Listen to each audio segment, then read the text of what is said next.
Hey everyone, my name is Chloe and today I'm here to talk about my January TBR. So this might be kind of a short video because I have been mood reading lately and I've been loving it. And I'm kind of like questioning myself, am I a TBR maker or do I just like to mood read? I'm not really sure. I would have said that I'm team TBR and that I like the structure and I like having the kind of parameters, but I'm really feeling like stressed by TBRs.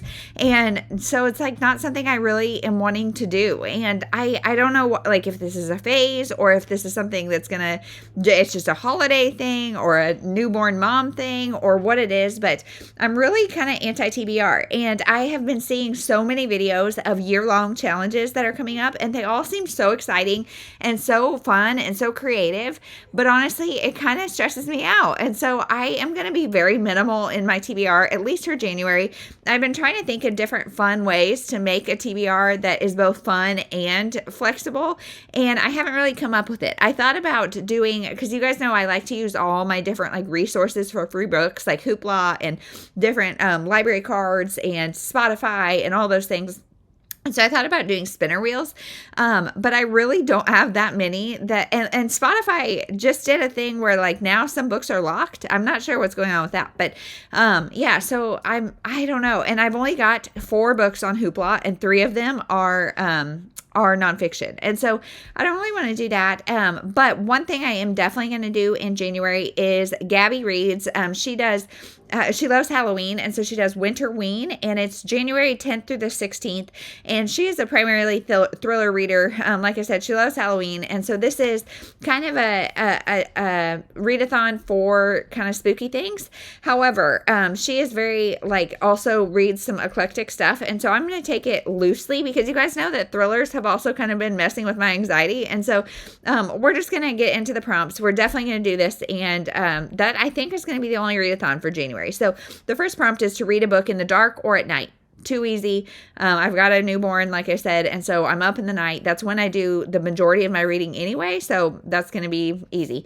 Then read a thriller or horror book. Again, could be anything, but I'm going to say I'm going to read one of these Mary Higgins Clark's books because I bought so many of her books a couple years ago, and these I think are the only 2 left. So Pretend You Don't See Her or On the Street Where You Live. This one is about following a nasty divorce and the trauma of being stalked. Criminal defense attorney Emily Graham leaves Albany to work in Manhattan. Craving roots, she buys her ancestral home in the seaside town of Spring Lake, New Jersey. Her family sold the house in 1892 after one of Emily's forebears, a young girl, disappeared.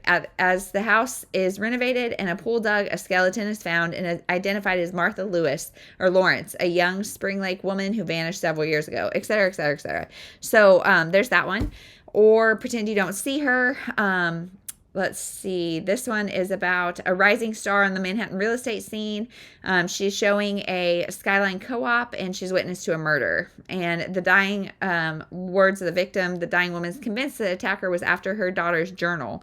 So I don't know. This one also, both of these are going to be Mary Higgins Clark, kind of, you know what you're going to get out of them, but I am excited. If there's one I should read over the other, you guys tell me. This one's definitely bigger than the other. So you guys just let me know. Which one should I read? We'll see. Then read a book with a house on the cover or in the title. So this is not going to be a thriller. This is The Two-Family House by Linda Cohen Loigman, and I just hauled this one. This is about in the midst of a blizzard and a 2-family brownstone, 2 babies are born minutes apart. The mothers are sisters by marriage, dutiful, quiet Rose, who wants nothing more than to please her difficult husband, and warm, generous Helen, the exhausted mother of 4 rambunctious boys who seems to need her less and less each day. Raising their families side by side, supporting one another, Rose and Helen share an impenetrable bond forged before and during that dramatic winter night. When the storm passes, life seems to return to normal, but as the years progress, small cracks start to appear in the once deep friendship. So I think I'm going to really like this. I think that's going to be a good one. And then let's see, we've got read a horror book published 5 or more years ago. So I'm not going to do a horror book. I'm going to do a thriller book just because I don't really read horror, especially right now. But I'm going to read The Fifth Horseman by James Patterson. So this is in the 5th in his Women's Murder Club series. And the series is about 4 different women who all have different jobs in like crime scene stuff. So one's a medical examiner, one's a lawyer, one's a journalist, and one is a defense attorney. Did I say her? So there's that. So this is the 5th in the series. It's published more than 5 years ago for sure. And I'm like off and on with this series of if I want to keep it all or not.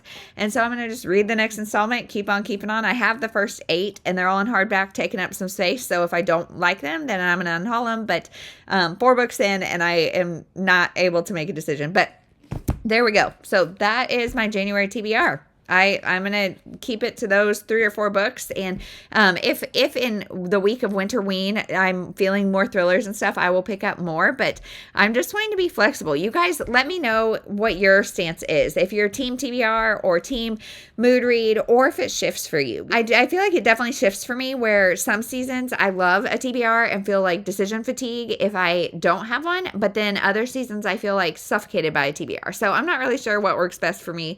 You guys let me know what your thoughts are, and if you're participating in any January only readathons. Like I said, all the year-long readathons I think I know are not for me. But monthly readathons, weekly readathons, I do like those. So let me know if there's anything else going on in January and what you're doing, and we'll see you in the next one. Thank you so much for watching.